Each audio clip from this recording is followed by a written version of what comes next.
So if you're a trader who is just on the cusp of profitability, who's spent months or maybe even years at this point trying to figure out this crazy, volatile, extremely hard game, you aren't failing because of some random unwillingness to work hard, that you're stupid or don't have any idea of what a good trade actually looks like. You have all that.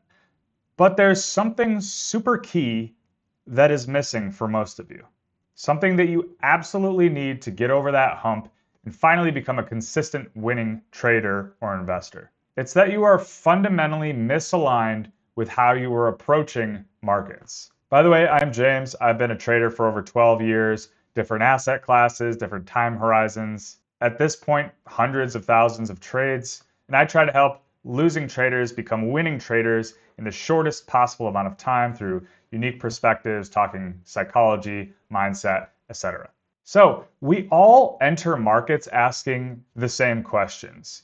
What strategy do I use? What platform? What charts? Who do I listen to? And on and on and on. But very few are asking the most important questions, in my opinion. How am I wired to understand uncertainty, pressure, volatility, time, risk? All of that. See, the markets, they're not going to praise just pure effort or just pure intelligence of a person. They don't say like, oh, I see it. I see how bad you really want it. I'm going to give you millions of dollars. Here you go. Markets will reward alignment, your internal and your external coming together. Think about it. Two traders can take the exact same setup. It could be the exact price at the exact time, risking the same amount of money. And one will execute that trade cleanly, flawlessly, while the other, during it, will unravel and cause it to become a massive disaster. And the difference is not the price action or the chart or the news that happened. It's the person involved in the trade. For multiple years, I tried to trade in a way that I thought was correct on paper. I would even try to copy strategies of other successful traders that were at my firm. I read the books, I studied the charts, and I tried all sorts of different strategies and asset classes and lengths of trades and yada, yada, yada. And because I was losing and kind of breaking even and not getting anywhere, I forced a lot of things that did not really feel natural to me.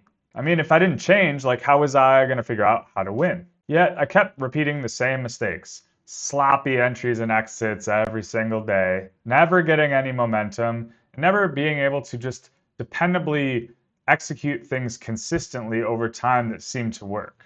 I felt like I knew something. I felt like I had what it took, but I just couldn't put my finger, or rather cursor, on it. In another previous video I've made, and I'll link it up here, I discuss a week that changed everything in my career. And once I was able to drop the act and start doing what only felt natural to me, everything was able to shift for the rest of my entire career, which was a decade plus. And by the way, let me tell you, the age of speculation and craziness is not slowing down anytime soon.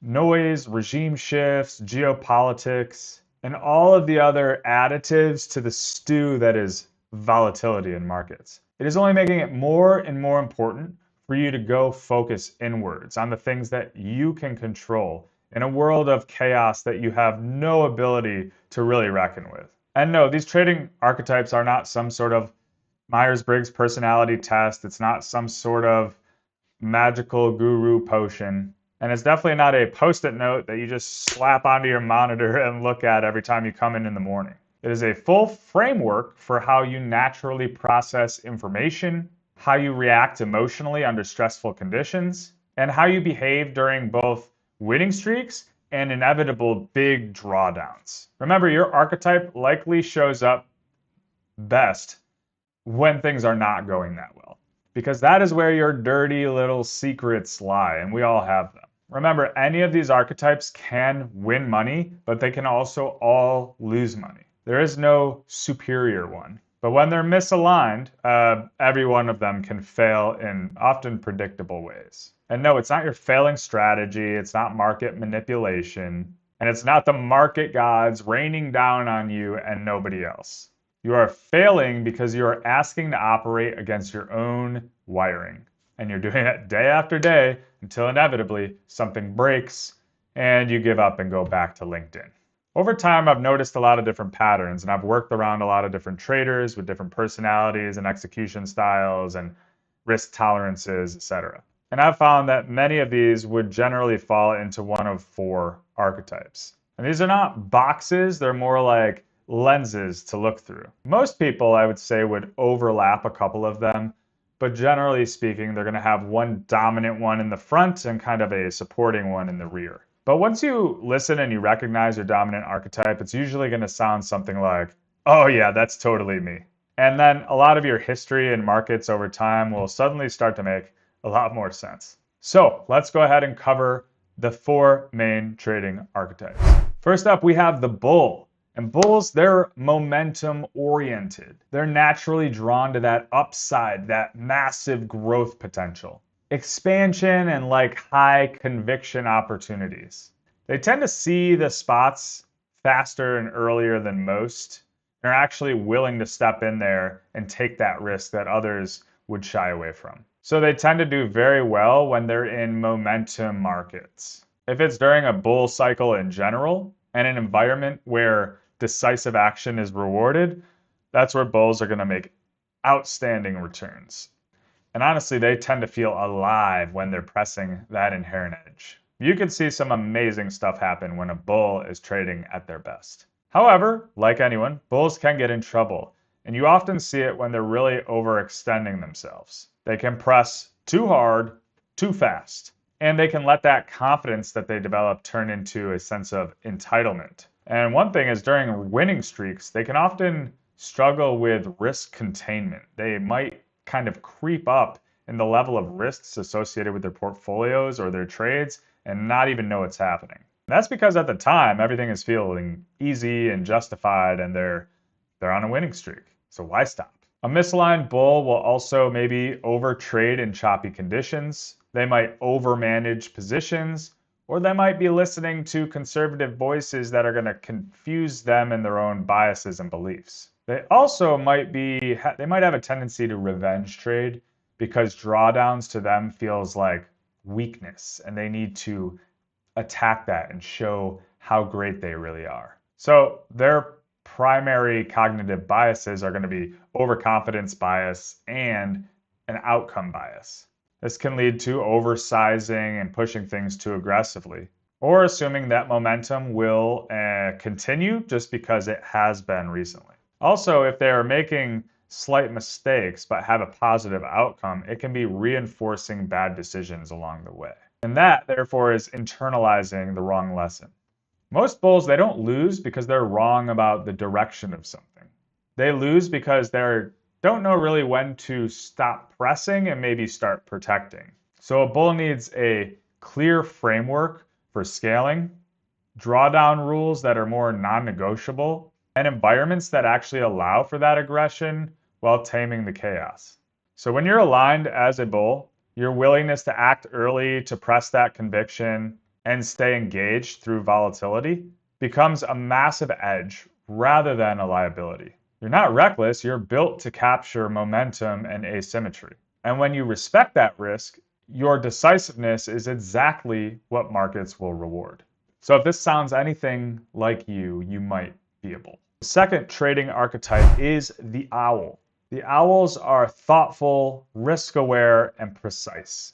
They value understanding, and they want to know why things work the way they do. Owls tend to naturally gravitate towards deep research, macro context, valuation, and long-term positioning. They're naturally cautious and often excel at long-term capital preservation. But their struggle is hesitation.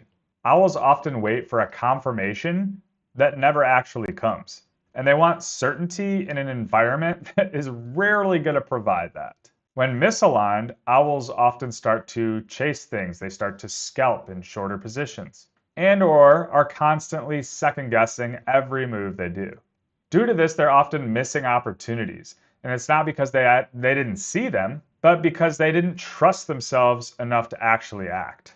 The biggest cognitive bias owls deal with is analysis paralysis, driven by that ambiguity aversion. Owls are truly uncomfortable acting without that complete information that they seek. Another is confirmation bias, where owls selectively seek out information that supports their current thesis, all while dismissing signals that might require them to reassess what they're thinking. Look, owls, they don't need more information. They already have it. What they need is a framework that allows for action under uncertain conditions. And they need rules to prevent that infinite deliberation. When aligned properly, owls are steady, they're resilient, and can be very dangerous over time. Think someone like Warren Buffett. When you are aligned as an owl, your patience, your depth, your risk awareness can create durable performance over a ton of cycles and different regimes. You're not going to win by being early or flashy, but by understanding context, acting selectively, and ultimately letting compounding do a lot of the heavy lifting over time. Next up is the fox, my archetype. Foxes are tactical and opportunistic, pattern recognizers. They generally adapt quickly and think in terms of what is working right now. They actually thrive in volatility, changing market conditions, and regime shifts. Creative, flexible, mentally quick. Foxes are actually excellent at extracting value from imperfect solutions. Their weakness, however, is fragmentation. Without structure, foxes tend to get aloof, to overtrade. We chase way too many ideas at once. They jump between timelines, assets, narratives, metas, without a sense of grounding.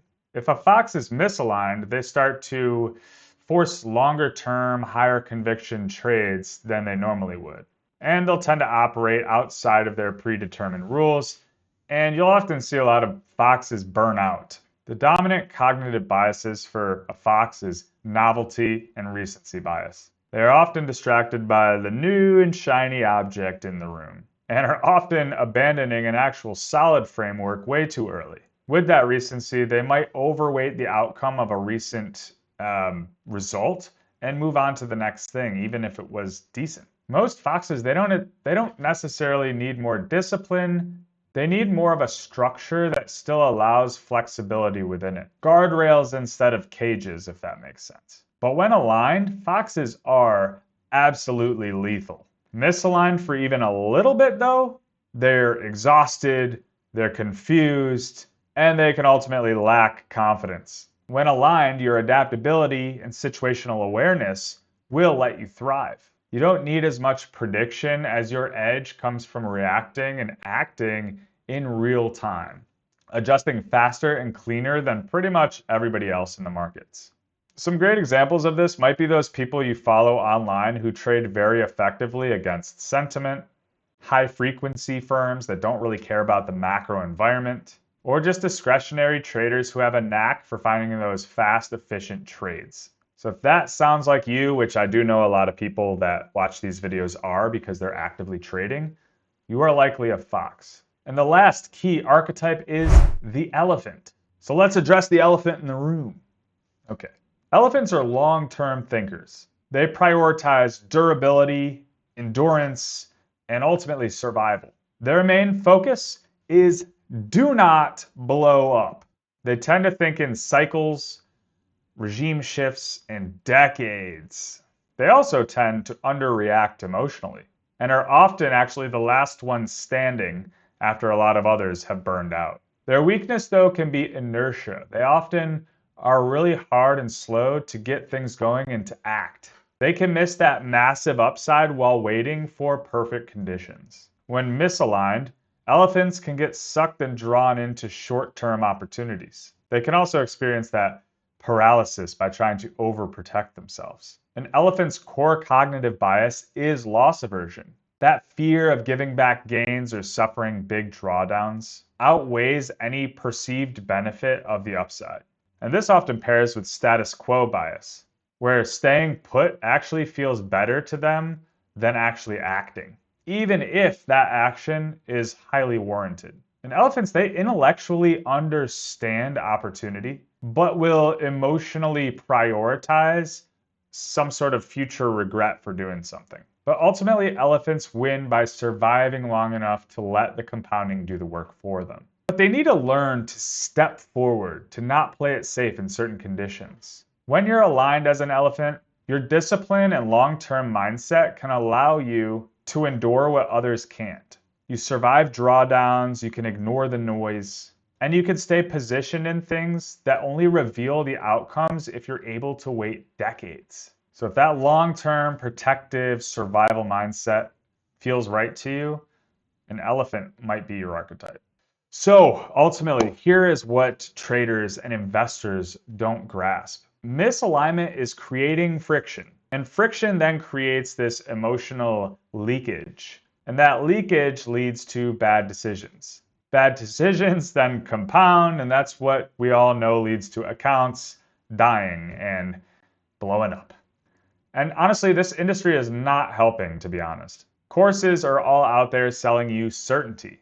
Chart indicators are trying to sell comfort and offload responsibility. Social media is selling euphoria and doom all day, every day. It's a business that is selling execution as if it's mechanical, and human psychology is somehow completely irrelevant. Be a robot, trade like a robot, right? But it is not. You cannot outtrade misalignment. I see it as like everybody is their own closed source AI model, and we all are operating completely differently. And there's no catch-all, so you might as well look internally at your source code if you can. That way you can figure out how it works for you. And if your approach doesn't match that internal wiring, everything is going to feel just a bit off and harder than it should. Even your wins will be stressful, and your losses you will take very personally. You'll start system hopping because you'll always be one refinement or tweak away from your thing working for everything forever. That ever elusive silver bullet. And that is not a knowledge or a refinement problem. That's a you problem. That is an identity issue. And no, alignment within yourself is not going to eliminate drawdowns, and it's not going to remove discomfort completely. Markets will always feel uncomfortable, so get used to it. Alignment, however, can change how fast you recover. It can prevent one bad trade from becoming a bad week or a bad quarter. It can keep that internal confidence snowballing even when you're going through a drawdown. And it can allow compounding to keep turning its wheel because you are still alive, you are surviving. This video is all about awareness. That's step one. But awareness alone does not give you some sort of protection or execution or structure. Each archetype needs its own risk frameworks. Different time horizons, different asset environments, and different rules altogether. That is where your deep work really begins. Remember, there is no best trading style. There is no universal, rainbow, sparkly strategy that works for everything. Trading will not really reward who you want to be. It will reward who you actually are once you stop fighting it. All right, so if you made it to this point and you want to learn a bit more about your actual trading archetype, or you want to just verify that you are what you think you are, right in the description below, I put a free 3-minute quiz. You could just go take that and it'll run you through a few questions and then boop, tell you which one you are. If then you're interested in diving much deeper into yours, you could grab one of the spirit guides that I've made at the end of the quiz. It's where I put together over 150 pages on each archetype, and I dive deep into their strengths, their weaknesses, their cognitive biases, examples of extremely successful traders and investors in each bucket, trading tactics, frameworks, and check-ins for you ultimately over time. I've also sourced a bunch of stuff for each of the archetypes to go research once they're done, and there's a bunch more. You can pick it up or not, whatever you want. To be honest, it's a no-brainer if you're just starting out or trying to get to that next step.